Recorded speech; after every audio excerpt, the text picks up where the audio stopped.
waiting for the appearance of President Lyndon Baines Johnson. The 18th Assembly is in its last day's work, and President Johnson has come up to speak to it. He has hastened up, really, after his tragic accession to office, to present to it the assurances of the continuity of United States foreign policy.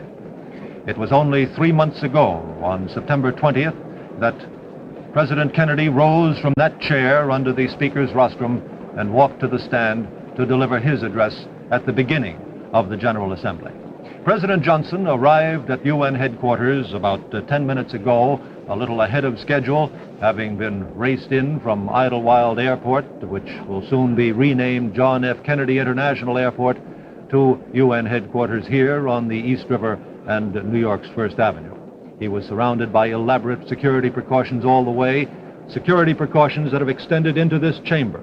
Early today, every desk and every seat was examined for any kind of sinister surprise. The 18 acres of gardens and buildings that this United Nations headquarters covers have all been combed to make sure that no interloper has hidden away here during the night for any purpose. The visitors' gallery is by invitation only, and the delegates are here in full force, men on rooftops, both on the United Nations General Assembly building and at points of vantage all the way along the route and overlooking this route, have been stationed in the freezing cold outside to make sure that there are no untoward events. New York City policemen across the street from the United Nations Special Security Guards, of whom there are some 250 here inside the UN headquarters complex. The President is to speak in a few moments from now. He has been behind the scenes, quite literally, behind that great wall, with the President of the General Assembly, Dr. Carlos Sosa Rodriguez of Venezuela, who has now taken his place on the rostrum. The President will be accompanied onto the dais here at the focal point of the great hall in just a few minutes by the Chief of Protocol. He is now in the President of the Assembly's office with the Secretary General, who met him at the door as he came in with Mrs. Johnson and his official party from Washington. He brought up with him some 11 members of Congress. Mrs. Johnson is with him. She is already in the hall, seated across the expanse of the General Assembly auditorium. As we said, the hall is full. This is a great occasion for the United Nations. Every president since the birth of this organization has come to the United Nations to underscore America's support for the organization as a world agency for peace and peaceful change, also to underscore the identity of American policy with the principles of the United Nations Charter. Most presidents have come here in time of great stress. President Truman came for the first time for a political reason at the time of the Korean War. President Eisenhower came at the time of the crisis in the Middle East when American Marines were sent to Lebanon. President Eisenhower came at the time of the great 15th General Assembly when Khrushchev and scores of world leaders converged on this building to increase the membership at the time that 16 African states were admitted, changing the whole physiognomy of the UN. President Kennedy came here not specifically in a time of crisis, although in 1962 he appeared, 1961 he came right after his inauguration, several months after his inauguration. Last year he came, this last session, he came at a time of continuing relaxation in the world. But all these presidents spoke programmatically. Today, President Johnson's speech is to be a little more general. Oirá. Through the chair,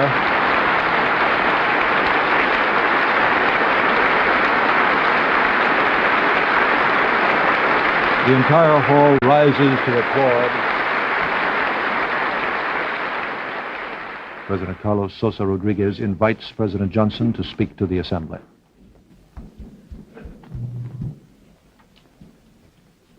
Mr. President, Mr. Secretary General, distinguished delegates to the United Nations, ladies and gentlemen, We meet in a time of mourning, but in a moment of rededication. My nation has lost a great leader. This organization has lost a great friend. World peace has lost a great champion. But John F. Kennedy was the author of new hope for mankind, hope which was shared by a whole new generation of leaders in every continent. And we must not let grief turn us away from that hope. He never quarreled with the past. He always looked at the future. And our task now is to work for the kind of future in which he so strongly believed. I have come here today to make it unmistakably clear that the assassin's bullet which took his life did not alter his nation's purpose. We are more than ever opposed to the doctrines of hate and violence in our own land and around the world. We are more than ever committed to the rule of law in our own land and around the world. We believe more than ever in the rights of man, all men of every color in our own land and around the world. And more than ever, we support the United Nations as the best instrument yet devised to promote the peace of the world and to promote the well-being of mankind.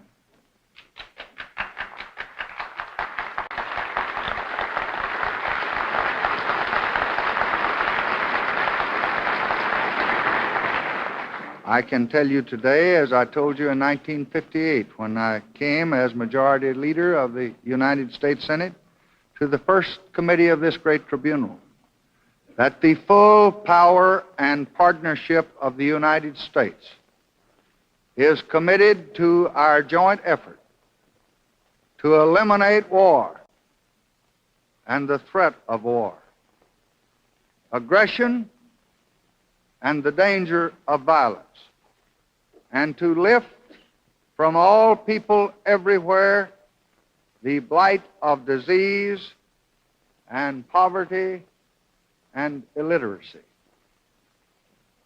Like all human institutions, the United Nations has not achieved the highest of hopes that some held at its birth. Our understanding of how to live with one another, is still far behind our knowledge of how to destroy one another. But as our problems have grown, this organization has grown in numbers, in authority, in prestige, and its member nations have grown with it in responsibility and in maturity. We have seen too much success to become obsessed with failure. The peacekeeping machinery of the United Nations has worked in the Congo, in the Middle East, and elsewhere. The great transition from colonial rule to independence has been largely accomplished. The decade of development has successfully begun. The world's arms race has been slowed. The struggle for human rights has been gaining new force and a start has been made in furthering mankind's common interest in outer space, in scientific exploration, in communications, in weather forecasting, in banning the stationing of nuclear weapons, and in establishing principles of law. I know that vast problems remain. Conflicts between great powers, conflicts between small neighbors, disagreements over disarmament, persistence of ancient wrongs in the area of human rights, residual problems of colonialism, and all the rest. But men and nations working apart created these problems, and men and nations working together must solve them. They can solve them with the help of this organization. When all members make it a workshop for constructive action and not a forum for abuse, when all members seek its help in settling their own disputes as well as the disputes of others, when all members meet their financial obligations to it, and when all members recognize that no nation and no party and no single system can control the future of man. When I entered the Congress of the United States 27 years ago, it was my very great privilege to work closely with President Franklin Delano Roosevelt. As a member of Congress, I worked with him to bring about a profound but peaceful revolution. That peaceful revolution brought help and hope to the one-third of the nation that was then ill-housed and ill-clad and ill-nourished. We helped our working men and women obtain more jobs, and we helped them obtain better wages. We helped our farmers to buy and improve their own land and conserve their soil and water and electrify their farms. We harnessed the powers of the great rivers, as in the Tennessee Valley and the lower Colorado. We encouraged the growth of cooperatives and trade unions. We curbed the excesses of private speculation. We built homes in the place of city slums, and we extended the rights of freedom to all of our citizens. Now, on the world scale, the time has come, as it came to America 30 years ago, for a new era of hope and progress for that one-third of mankind that is still beset by hunger and poverty and disease. In my travels on behalf of my country and President Kennedy, I have seen too much of misery and despair in Africa, in Asia, in Latin America. I have seen too often the ravages of hunger and tapeworm and tuberculosis and the scabs and the scars on too many children who have too little health and no hope. I think that you and I and our countries and this organization can and must do something about these conditions. I'm not speaking here of a new way of life to be imposed by any single nation. I am speaking of a higher standard of living to be inspired by these united nations. It will not be achieved through some hopeful resolution in this assembly, but through a peaceful revolution in the world, through a recommitment of all of our members, rich and poor and strong and weak, whatever their location or their ideology, to the basic principles of human welfare and of human dignity. In this effort, the United States will do its full share. In addition to bilateral aid, We have with great satisfaction assisted in recent years in the emergence and the improvement of international developmental institutions, both within and without this organization. We favor the steady improvement of collective machinery for helping the less developed nations build modern societies. We favor an international aid program that is international in practice as well as purpose. Every nation must do its share.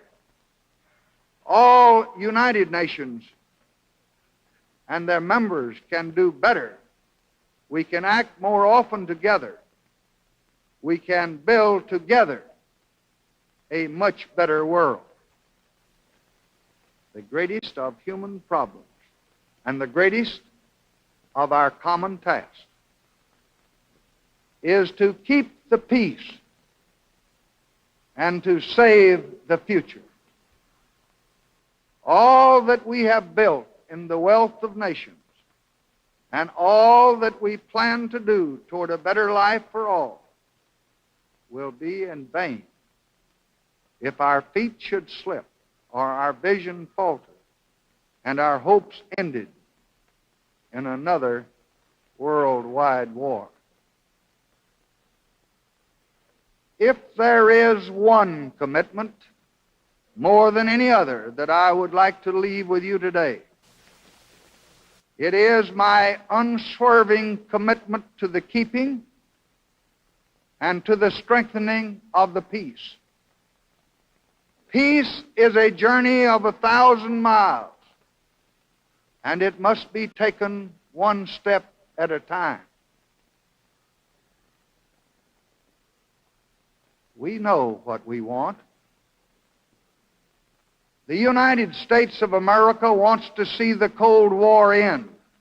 We want to see it end once and for all. The United States wants to prevent the dissemination of nuclear weapons to nations not now possessing them. The United States wants to press on with arms control and reduction. The United States wants to cooperate with all the members of this organization to conquer everywhere the ancient enemies of mankind, hunger and disease and ignorance. The United States wants sanity and security and peace for all, and above all. President Kennedy, I am sure, would regard as his best memorial the fact that in his 3 years as president, the world became a little safer and the way ahead became a little brighter. To the protection and the enlargement of this new hope for peace, I pledge my country and its government. My friends and fellow citizens of the world, soon you will return to your homeland. I hope you will take with you my gratitude for your generosity in hearing me so late in the session. I hope you will convey to your countrymen the gratitude of all Americans for the companionship of sorrow which you shared with us in your messages of the last few weeks. And I hope that you will tell them that the United States of America, sobered by tragedy, united in sorrow, renewed in spirit, faces the new year determined that world peace, civil rights, and human welfare become not an illusion, but a reality. Man's age-old hopes remain our goal, that this world, under God, can be safe for diversity and free from hostility, and a better place for our children and for all generations in the years to come. And therefore, any man and any nation that seeks peace and hates war and is willing to fight the good fight against hunger and disease and ignorance and misery will find the United States of America by their side, willing to walk with them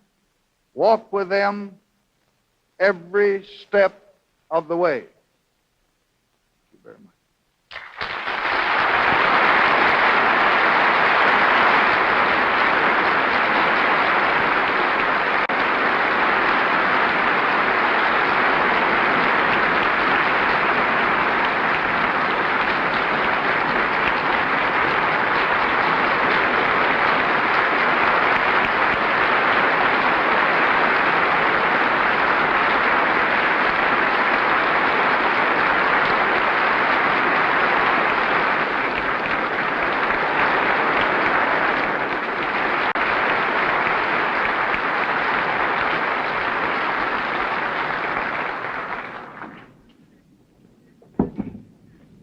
Warm applause, a standing ovation has greeted the words of the President of the United States. Even Cuba, which boycotted President Kennedy's speech to the Assembly last September, joined in, rising to its feet. Little Albania, which speaks for Red China just below us, applauded and rose. The Russians, too.